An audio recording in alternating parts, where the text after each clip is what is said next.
Zdravím, moje meno je Johnny a toto je môj jediný a hlavný počítač už po dobu 4 rokov. Je to konkrétne Lenovo IdeaPad Y570, konkrétne s procesorom Intel Core i5 na frekvencii 2,4 GHz. Sú to dve jadra a 4 thready. A grafickou kartou Nvidia GeForce GT 555M, ktorá mi v pohode poslúžila a zvládla utiahnuť v pohode dva monitory. Ďalej tu máme 4 GB operačnej pamäte, je tam ešte jeden voľný slot, ale vzhľadom k jeho časovej cene uvidím, či to budem upgradeovať. Ak by ste niekto mali nejaké použité moduly za výhodnú cenu, tak sa hláste. A ďalej je na palube služba Nvidia Optimus, pomocou ktorej si môžete manuálne prepínať medzi integrovanou Intel HD grafikou a dedikovanou GeForce grafikou. Konkrétne tento kus určite nemôže povedať, že by si za tie 4 roky služby vydýchol, pretože som ho používal ako na hranie, tak aj strih videa.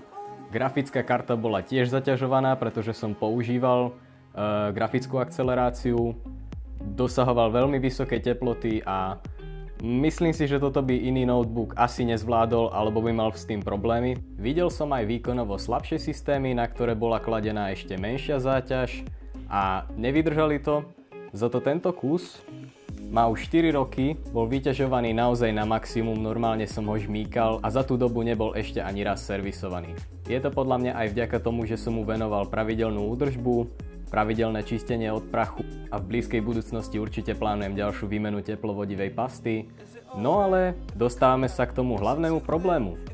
V roku 2011, konkrétne v 4. kvartáli, kedy sa tento notebook predávali sa v tom čase aj verzie s procesorom Intel Core i7, ktoré si ale netrúfam tvrdiť ako obstáli s chladením, pretože aj toto občas trošku malo problémy a bolo treba ho častejšie čistiť, a 8 GB operačnej pamäte. Ja som si však zvolil verziu s 30 GB SSD diskom, kvôli tomu, že v tom čase naozaj dokázal urýchliť štart systému. Bolo to naozaj 10 sekúnd od stlačenia tlačidla. Keď bol notebook nový, po nakonfigurovaní a nastavení všetkých potrebných vecí bolo na disku voľných 13 GB, čo bolo úplne super, pretože ak si nainštalujete nejakú novú hru, maximálne je to na systémový disk záťaž plus 200 MB, takže úplne v pohode a po inštalácii sa dodalo všetko krásne odstrániť. Avšak niekedy okolo roku 2013 sa k Windowsu 7 začali ponúkať všetky možné updaty, záplaty, ktoré mali niekedy aj cez gigabyte. A tak si viete predstaviť asi, aká záťaž to bola na ten disk. Veľkosťou postupne prestával stačiť. Bolo potrebné odstrániť súbor pre hibernáciu. Schválne sa skúste pozrieť, koľko zaberá. Je to niekoľko gigabajtov.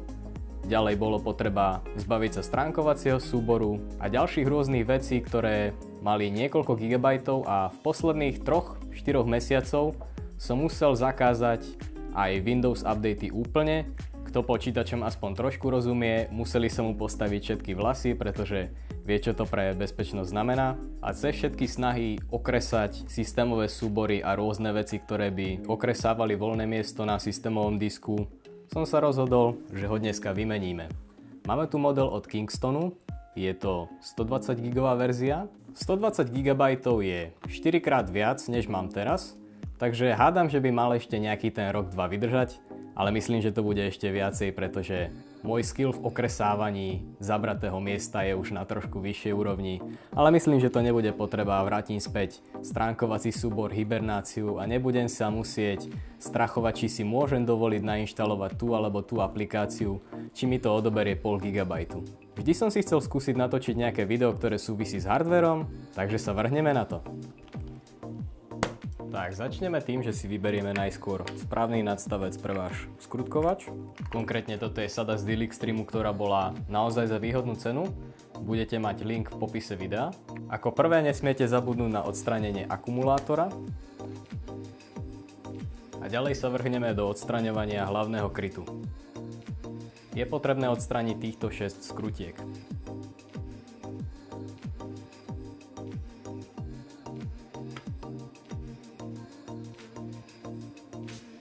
Pozor, sú tam západky, skúste ich neodlomiť. Tak, vidíte, že pod ventilátorom je už mierna vrstva prachu.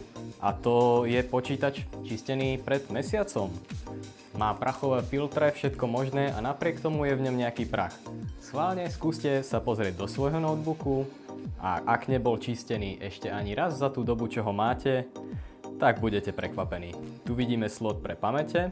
Mám tu konkrétne jeden 4 GB modul DDR3 na frekvencii 1333 MHz, Wi-Fi kartu a tu je naše spomínané SSD.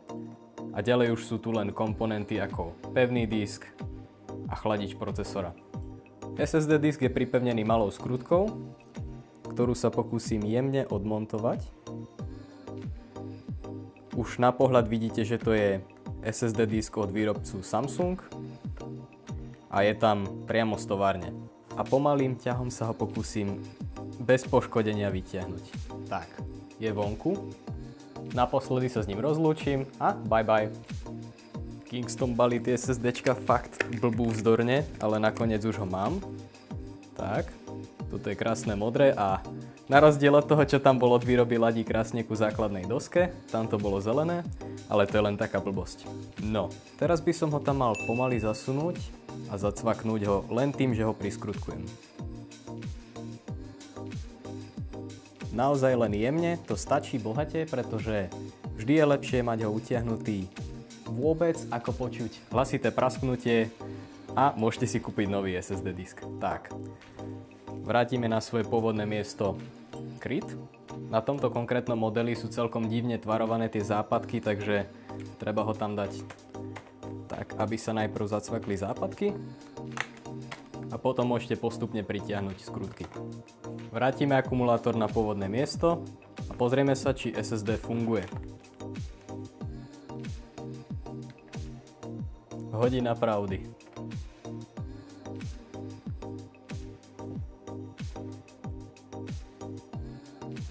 Tak, vidíte to, SSD Kingston prihlásené a môžeme ísť inštalovať software. Tak, videli ste to sami, je to naozaj jednoduché a ak máte podobný problém ako som mal ja, alebo dokonca vo svojom notebooku máte len klasický platňový disk, určite sa do toho vrhnite, ak máte voľné mSATA sloty, alebo kľudne vyhoďte tam ten pevný disk a vložte tam SSD disk do klasického SATA slotu. Na YouTube sú určite na to ďalšie tutoriály. Ak sa mi podarí, hodím sem aj testy, ako funguje tento nový disk, ako rýchlo naštartuje a porovnáme si ho s tým starým a zahlteným. Dobre teda, uvidíme sa na budúce, majte sa, čágo!